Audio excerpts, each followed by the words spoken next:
का कारण से, डिप्रेशन का कारण से सुसाइडल हो रहा है, इतना आदमी मर रहा है। लेकिन आज हमें बिलीवर्स, उन लोग से हमें डिफरेंट होना है। तो ईश्वर हमें बता रहा है कि मनुष्य के लिए, दूसरा मनुष्य के लिए, सभी प्रकार के मनुष्य के लिए, बिलीवर्स के लिए और नॉन बिलीवर्स के लिए भी हमें कोमलता और जेंटलनेस हमें बरकरार रखना चाहिए। तो क्वेश्चन हमें आ जाता है कि how to be joyful, how to be stable and how to maintain our testimony as a believer और नॉट टू बी एंशियस। हमें चिंतित नहीं होना है, हमें वरीड नहीं होना है, हमें कैसे ये सब बरकरार रखना चाहिए। तो ईश्वर हमें इस सिचुएशन में हमें ये सब बताता है कि ये जो टेंशन होता है, ये चिंता होता है, जो फिक्र होता है, ये विश्वासी के लिए भी और संसार के लिए भी चिंता का विषय, बहुत बड़ा प्रॉब्लम है। आज बिलीवर्स भी इतना चिंता करके, इतना ये अपने दिल और दिमाग में लेके वो अभी एक क्रिश्चियन लाइफ, एक हैप्पी लाइफ, एक क्रिश्चियन लाइफ, एक जॉयफुल लाइफ, फ्रूटफुल लाइफ जीने के लिए मुश्किल हो रहा है। तो पॉल हमें बताता है कि हर सिचुएशन में, हर घड़ी, हर परिस्थितियों में हमें डटे रहना है, अटल रहना है, हमें स्ट्रांग होना है। और ये पेंडेमिक के टाइम में भी, ये कोविड-19 पेंडेमिक का टाइम में भी हमें स्ट्रांग रहने के लिए पॉल हमें बताता है।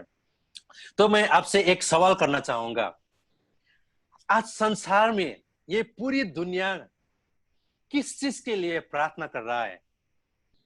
आज ये पूरी दुनिया का तमन्ना और मुराद और तृष्णा, एक चाहत जो चिक चिक के एक ही बात के लिए, एक ही चीज के लिए पूरी दुनिया मर रहा है, वो क्या है? कोरोना। ये पूरी दुनिया, जी कोरोना ब्रदर। कोरोना। और किस चीज पाने के लिए, क्या चीज पाने के लिए पूरी दुनिया का तमन्ना, मुराद और तृष्णा है?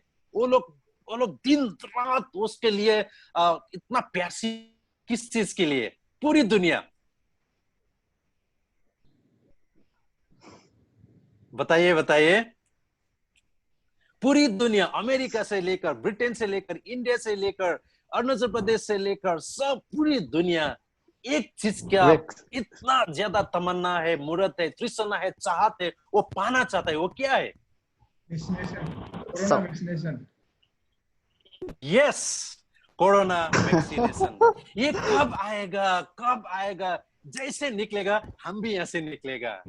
जैसे कोरोना वैक्सीन आएगा हम भी अरुणाचल प्रदेश में आएगा। जैसे कोरोना वैक्सीन आएगा मेरा फैमिली को हम एक साथ में लेके आएगा। जैसे कोरोना वैक्सीन आएगा ऑफिस खुलेगा, रास्ता खुलेगा, बिजनेस चलेगा, सब लाइफ नॉर्मल हो जाएगा।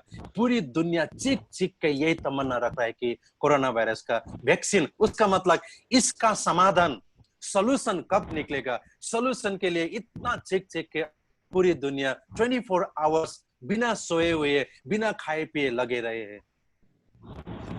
लेकिन आज का संसार का मुसीबत सिर्फ कोविड-19 नहीं है।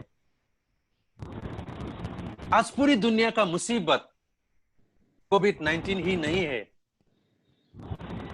हर देश में हर इंसान पोजीशन के लिए, पावर के लिए, दौलत, किसी भी हद पार करके वो पाप करने में पीछे नहीं हटते हैं। तो ये पूरी दुनिया का प्रॉब्लम, पूरी दुनिया का issue, crisis actually corona virus नहीं है, पाप है। रिपेंट नहीं करने वाला दिल, पश्चाताप नहीं करने वाला दिल, ईश्वर को नहीं खोजने वाला दिल, कठोर दिल, वाला दिल, एक पाप करने का जो चाहत है आदमी में, वो सबसे बड़ा प्रॉब्लम है। आप मान लीजिए आज से 25-30 साल पहले एक सबसे खतरनाक बीमारी था, उसका अभी थोड़ा मोड़ा इलाज हो गया है, सॉल्यूशन हो गया है। आज उसका कोई भी बात नहीं करता है। आज से बहुत साल पहले मलेरिया ने बहुत लाखों लोगों को मार दिया था। डेंगू फीवर ने, मलेरिया ने बहुत लोगों को मार दिया था। टाइफाइड ने, चिकन पॉक्स ने बहुत लोगों को मार दिया था। टीबी ने तो करोड़ों आदमी को मार दिया था। आज उसका कोई भी बात नहीं करता है क्योंकि उसका वैक्सीनेशन मिल गया। फिर भी संसार का जो कंडीशन है, उसका हालत है, अभी भी अच्छा तो नहीं है। ये कोरोना वायरस का कारण से संसार का हालात खराब है, सिर्फ यही कारण नहीं है। संसार का सबसे बड़ा मुसीबत है पाप, पश्चाताप नहीं करने वाला जीवन, प्रेयर नहीं करने वाला जीवन, ईश्वर को नहीं चाहने वाला जीवन, ये सबसे बड़ा मुसीबत है। क्योंकि बाइबल का वचन सेकंड क्रॉनिकल्स चैप्टर 7 14 एंड 15 आप लिख के रखिए। Second Chronicles chapter 7 verse 14 and 15। Second Chronicles chapter 7 verse 14 and में लिखा गया है, मैं आप लोग के लिए पढ़ना चाह रहा हूं। तब यदि मेरी प्रजा के जो मेरे कहलाते हैं, इसका मतलब क्रिश्चियन लोग जो है, दीन होकर माने नम्र होकर प्रार्थना करें और मेरे दर्शन की खोजी होकर अपनी बुरी चाल से, अपना पाप से फिरे, तो मैं स्वर्ग में से उनका प्रार्थना सुनूंगा और उनका पाप क्षमा करूंगा और उनके देश को ज्यों का त्यों कर दूंगा। उनका देश को मैं हीलिंग कर दूंगा, उनको मैं हीलिंग कर दूंगा, उसका पड़ोसियों को मैं हीलिंग कर दूंगा। अब से जो प्रार्थना इस स्थान में की जाएगी उस पर मेरी खुलेगी और मेरे कान लगे रहेंगे। इसका मतलब ये होता है कि जो बिलीवर्स लोग होते हैं, यहाँ पे 7:14-15 में नॉन बिलीवर्स का बात नहीं बताया है, बिलीवर्स का बात बताया है। जो बिलीवर्स हम्बल करके, नम्र करके, दीन करके प्रेयर करेंगे, पश्चाताप करेंगे और ईश्वर में आप मन फिरा के ईश्वर का चरणों में जब आएंगे, ईश्वर का वचन बताता है कि मैं उसका देश को हीलिंग कर दूंगा, पूरा दुनिया के हीलिंग कर दूंगा। तो इसका मतलब ये होता है कि ये संसार का प्रॉब्लम एक्चुअली कहां से शुरू होता है, इसका सॉल्यूशन भी कहां से शुरू होता है। इसका सॉल्यूशन आज बिलीवर्स का हाथ में है, दूसरा का हाथ में नहीं है।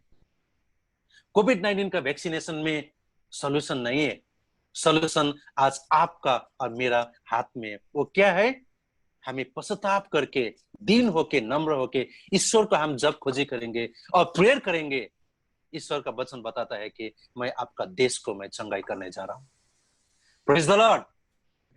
तो और दूसरा बात, Isaiah chapter 30 verse 15, Isaiah chapter 30 verse 15 में ईश्वर का वचन बताता है, हे प्रभु यहोवा इस्राएल का पवित्र यह कहता है, लौट आने और शांत रहने में तुम्हारा उद्धार है। आज डोकुसो चर्च के बिलीवर्स के लिए भी यही मैसेज है, ईश्वर में लौट आने के लिए और ईश्वर में शांत रहने के लिए। शांत रहने में ही हमें हमारा उद्धार है। शांत रहते और भरोसा रखने में तुम्हारा वीरता है। हम कैसे जीत सकते हैं? हमें ईश्वर में शांत रहना है, स्थिर रहना है, हमें चिंतित नहीं होना है, अटल रहना है। जैसे पौल बताता है, जैसे हम स्थिर रहेंगे, अटल रहेंगे, ईश्वर में शांत रहेंगे, तो बाइबल का वचन बताता है कि इसमें आपका विक्ट्री है, इसमें आपका वीरता है और इसमें हमारा विजय है। हालेलुया। तो हम फिर फिलिपियंस चैप्टर 4 में चले जाएंगे। फिलिपियंस चैप्टर 4 में पौल हमें 5 बात बताता है। मैं आपको 5 बात बताने जा रहा हूं। तो हमें कैसे इस टाइम में स्थिर रहना है। नंबर 1 वर्स 6 में पौल का वचन इस तरह लिखा गया है कि किसी भी बात की चिंता मत करो, किसी भी बात का चिंता मत करो। यहाँ पे किसी भी बात, do not be anxious about anything. Anything का मतलब होता है सब भी चीज, सब किसी भी चीज के लिए हमें चिंता नहीं होना है। चाहे वो कोविड हो, चाहे भूख हो, चाहे दूसरा बीमारी हो, चाहे कुछ भी हो। ईश्वर हमें बताता है कि, ईश्वर का वचन बताता है कि किसी के चीज के लिए हमें चिंता नहीं होना है, परंतु हर एक बात में तुम्हारा निवेदन, प्रार्थना और विनती के द्वारा धन्यवाद के साथ परमेश्वर के सम्मुख उपस्थित किया जाए। हमें ईश्वर का नजदीक आना है। तो पौल हमें ये इंकरेजमेंट देता है। नंबर 1, हमें हर चीज के लिए प्रेयर करना है। कभी कभी हमें लगता है ये मेरा सिर दर्द हो रहा है, ठीक है, इसके लिए नहीं प्रार्थना नहीं करने से भी हो जाएगा। ये पुलिस के लिए, डॉक्टर के लिए प्रार्थना नहीं करने से भी हो जाएगा। ये सिचुएशन, ये प्रॉब्लम, वो प्रॉब्लम के लिए प्रेयर नहीं करने से भी हो जाएगा बोल के हमारा वो मन में, दिल में वो आता है। लेकिन पौल बताते हैं हर चीज के लिए प्रेयर करो, चाहे छोटा हो चाहे बड़ा हो, हर चीज के लिए, हर बात के लिए प्रेयर करो, कुछ भी मत छोड़ो, हर चीज के लिए प्रेयर करना है। हस्बैंड के लिए प्रेयर करना है, वाइफ के लिए प्रेयर करना है, बच्चा अपना गलत रास्ता पकड़ रहा है उसके लिए भी प्रेयर करना है, अपना पड़ोसी के लिए भी प्रेयर करना है, अपना गवर्नमेंट के लिए भी प्रेयर करना है, और दुश्मन के लिए भी प्रेयर करना है, हर चीज के लिए प्रेयर करो, क्योंकि बाइबल में बताता है pray for everything, number 1 point. Number 2 point, pray with petition, निवेदन के साथ हमें प्रेयर करना है। हमें कभी कभी प्रेयर करता है जस्ट एक नाम के लिए, जस्ट एक कैजुअल एक एक्सरसाइज के लिए, चलो प्रेयर करने के बोल रहा है, चलो कर देगा, क्या बात है, सिर्फ एक नाम के लिए हम लोग प्रेयर करते हैं। लेकिन क्या हम एक निवेदन के साथ प्रेयर कर रहे हैं? क्या हमारा ये छाती दिल हम पीट पीट के हम प्रेयर कर रहे हैं? हम अपना आंसू गिरा गिरा के प्रेयर कर रहे हैं, पसीना निकाल निकाल के प्रेयर कर रहे हैं, दिल से प्रेयर कर रहे हैं? या हम लोग का प्रेयर सिर्फ एक क्रिश्चियन लाइफ का एक रूटीन बन गया है? चलो खाने में प्रेयर हो जाए, चलो रास्ता के लिए प्रेयर हो जाए, चलो एक प्रेयर एक मामूली सा एक एक्सरसाइज हो गया है, क्रिश्चियन का एक लाइफ स्टाइल हो गया, ट्रेडिशन हो गया है। लेकिन पॉल बताता है कि पिटिशन के साथ प्रेयर करो, निवेदन के साथ प्रेयर करो, लॉन्गिंग के साथ प्रेयर करो। वो प्रेयर में क्या होना चाहिए? वो प्रेयर में दुख होना चाहिए, प्रेयर में दर्द होना चाहिए, प्रेयर में पैशन होना चाहिए, प्रेयर में हमारा दिल होना चाहिए, प्रेयर में हमारा डिवोशन होना चाहिए। ये बात बताता है Paul. So pray with petition. और नंबर 3, हम लोग का प्रेयर में आराधना होना चाहिए, धन्यवाद भी होना चाहिए। हम प्रेयर करते रहते हैं, लेकिन ईश्वर को धन्यवाद, थैंक्स गिविंग हम कभी कभार करते हैं। लेकिन हमारा प्रेयर में थैंक्स गिविंग, हमारा प्रेयर में डिवोशन, वर्शिप और डिवोशन भी होना चाहिए, जो पॉल हमें तीसरा बात बताता है। और प्रेयर विथ थैंक्स गिविंग, धन्यवाद देने के बाद प्रेयर पॉल कर रहा है। जैसे हम लोग का लाइफ में कुछ हो गया, अच्छा ही हो गया, पिछले हफ्ता हमने डोकोसो चर्च में प्रेयर करने के लिए प्रेयर रिक्वेस्ट भेज दिया था, वो आंसर कब मिल गया? थैंक्स गिविंग है ही नहीं। ईश्वर हमारे जीवन में क्या किया है उसका बारे में हम बताते ही नहीं। लेकिन जब हम ईश्वर का हम धन्यवाद देते हैं, विश्वास का और एक स्टेप बढ़ जाता है। तो पॉल हमें बता कर रहा है कि ये प्रेजेंट सिचुएशन में स्थिर रहने का मतलब ये होता है कि आनंदित होने के लिए हमें थैंक्सगिविंग के साथ करना चाहिए। और लास्ट में हम लोग का विनती, हम लोग का जो प्रेयर है, ईश्वर का आगे लेके आना चाहिए। कभी कभी हम लोग ईश्वर में प्रेयर करते हैं, लेकिन हम लोग का भरोसा ऑफिसर में रहता है, गवर्नमेंट में रहता है, हम लोग का भरोसा किसी आदमी के ऊपर में रहता है। प्रेयर तो कर दिया, फिर भी ठीक होगा कि नहीं बोल के डॉक्टर में हम लोग का ज्यादा भरोसा होता है, ईश्वर में ज्यादा भरोसा नहीं होता है। लेकिन जब हम लोग प्रेयर करते हैं, इस तरह प्रेयर करना है कि ईश्वर बाइक और कैसे भी इसका सॉल्यूशन नहीं है बोल के, complete God is my ultimate solution, God is my ultimate option. ये एटीट्यूड से हमें बाइबल बताता है कि परमेश्वर के सम्मुख और pray with presenting our request only to God. So ये फॉर्मूला पॉल हमें बताता है। और मैं लास्ट में ये बताना चाहूंगा कि इस तरह प्रेयर करने से क्या होगा, आउटकम, नाउ द रिजल्ट, नतीजा और परिणाम, the outcome of praying for everything, the outcome of praying with petition, the outcome of praying with attitude of worship and devotion, the outcome of praying with thanksgiving, the outcome of our passionate prayer. What is the outcome?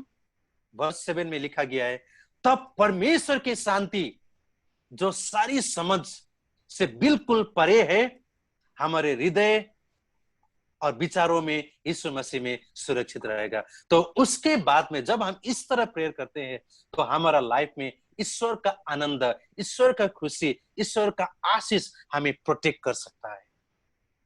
So solution क्या है? Prayer तो एक process है, लेकिन ultimate goal क्या है? ईश्वर का आनंद, the piece of Christ. जैसे कि पॉल एक प्रिजन में होते हुए भी, जेल में होते हुए भी यीशु मसीह का आनंद को उसने इतना एक्सपीरियंस किया था। आज हम कोविड का सिचुएशन में होते हुए भी, लॉकडाउन का सिचुएशन में होते हुए भी, हम कैसे ईश्वर का आनंद को हम एक्सपीरियंस कर सकते हैं? जब हम वो 5 प्रेयर का 5 स्टेप प्रोसेस हम याद करेंगे, याद करने का साथ साथ हम ईश्वर का आनंद हमारा जीवन में हम एक्सपीरियंस कर सकते हैं। तो मेरे प्यारे डोकोसो चर्च का फैमिली मेंबर्स, बिलीवर्स लोग, क्या आप ये लॉकडाउन का टाइम में, कोविड का टाइम में ईश्वर का आनंद को आप अपना बनाना चाहते हैं? तो बाइबल हमें इतना अच्छा से इंकरेजमेंट करता है कि हमें फिलिपियंस चैप्टर 4 वर्स 6 एंड 7 को याद करना है।